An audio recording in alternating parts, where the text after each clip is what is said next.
What's going on, everyone? I am just a typical, average American here today to react to a recent news story about a Norwegian who was attacked in Australia. So, I don't know any of the details about this, but today I want to take a look at this video and learn more about what happened.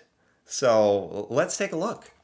Good evening. A Norwegian tourist planning to spend Christmas in Melbourne has returned home after he was viciously assaulted by a gang of youths at St Kilda Pier.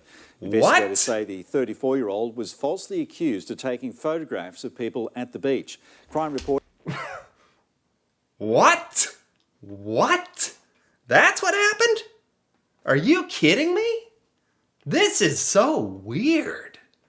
What? Okay. Because, to be honest, when I first saw this, I was thinking everybody pretty much likes Norway and Norwegians, and nobody has a problem with Norwegian people. So I was like, did they attack him for being Norwegian? No.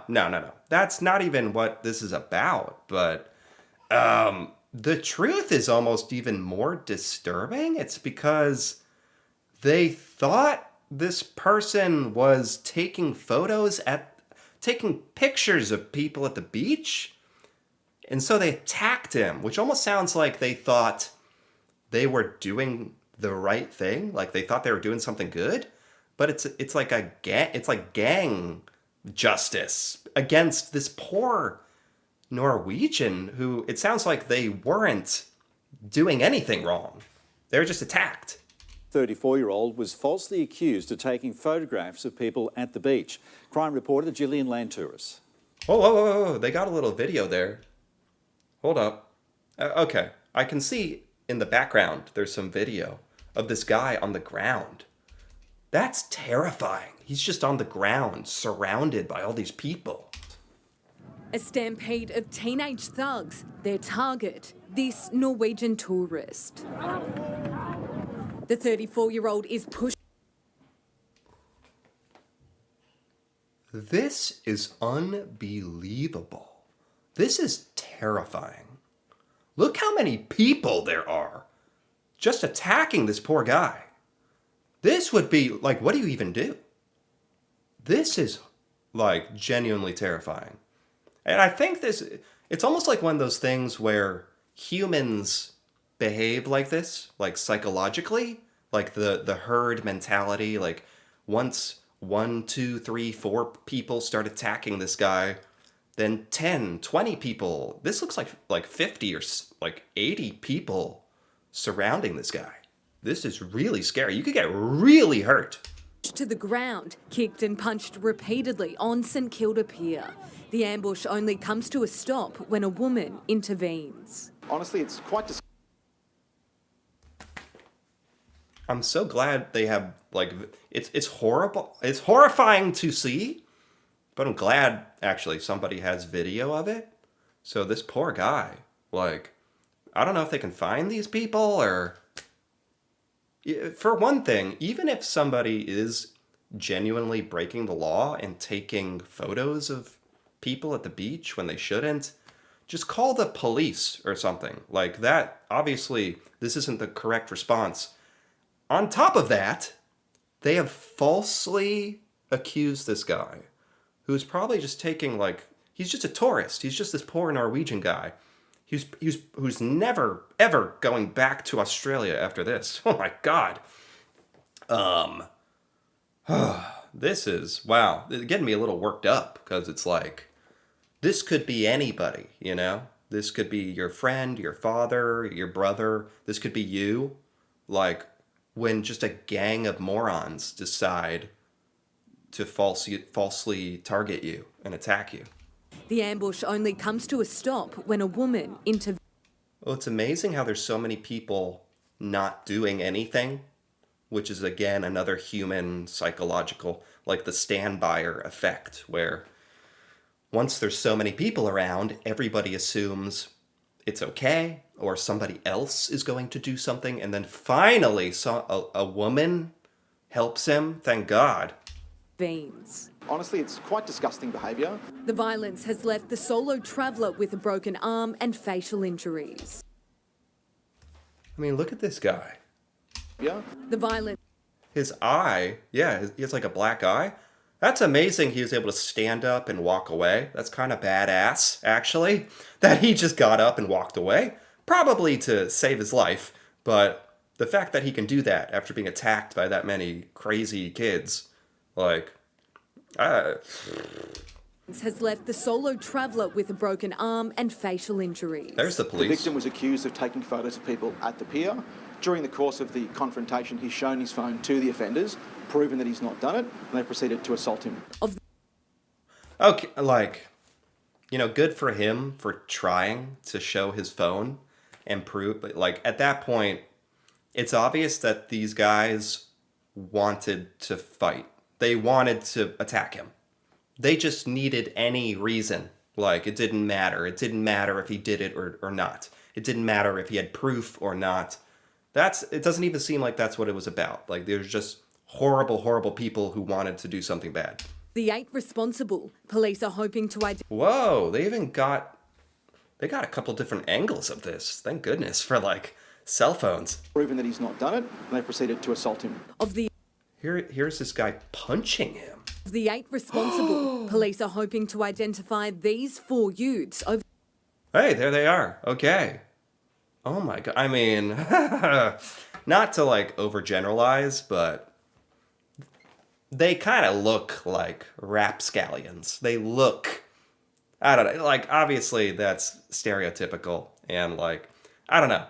They kind of look like the types of kids that might be looking for trouble. Obviously you can wear sunglasses and have that facial hair and be a really nice person, but I don't know. Somehow they kind of look like who would do it. The Thursday's attack and are asking for footage recorded by the sea of mobile phones to help with their investigation. Particularly here, the Victoria Police, where Are you telling me that all of these people were like running after this guy? I think these were the 3 main culprits right here. Just these 3 random Australian guys, I guess. And then like a mob formed, which is more terrifying.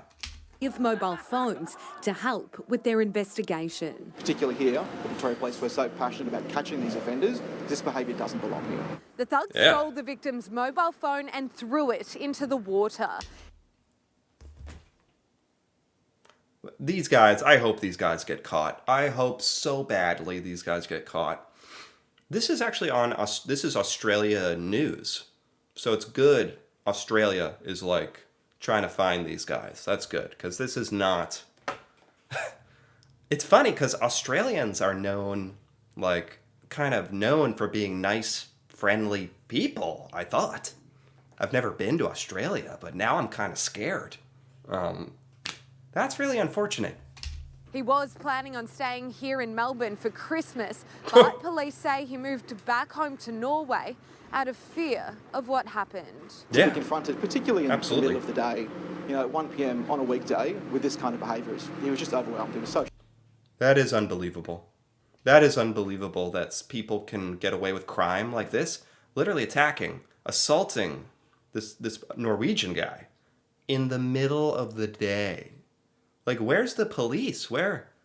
I don't know. Like, it's not a perfect world. Obviously, this stuff happens, but there's something extra sad about how it's a Norwegian who, in general, are very liked across the world, and how this guy was, like, traveling to Australia to enjoy Christmas there. Probably to, like, get warm weather, right? And how he probably was really excited to go to Australia and be there, and then this happened. And now he is terrified of Australia. And there's something just really tragic about that whole thing. shocked. The attack is just one example of why police and the Port Phillip Council are teaming up. Wait, Look at this guy. Oh, hold on. Roll it back. Why does like on the right side, I thought those were the attackers. It's just like, does every like young teenager, young man in Australia like look similar? Like have the same haircut? Council are teaming up to bolster patrols along the bay as the temperature rises. Whether you're local, whether you're further afield, to be respectful of the glass and alcohol bans that are in place, and once again be mindful of others as well. Police tell you not to drink, not to do something. Listen to those instructions. They're intended for your safety. Gillian Lantouris, 9 News. Oh my God. This is horrifying. This is horrifying. Wow. No, I don't know if it's about alcohol or drunk. Like, these are just horrible people who, like, look at this poor guy. He's obviously not even, like, he's not very threatening. He's trying to show his phone. It's really sad, actually. Like, this makes me genuinely sad for this guy.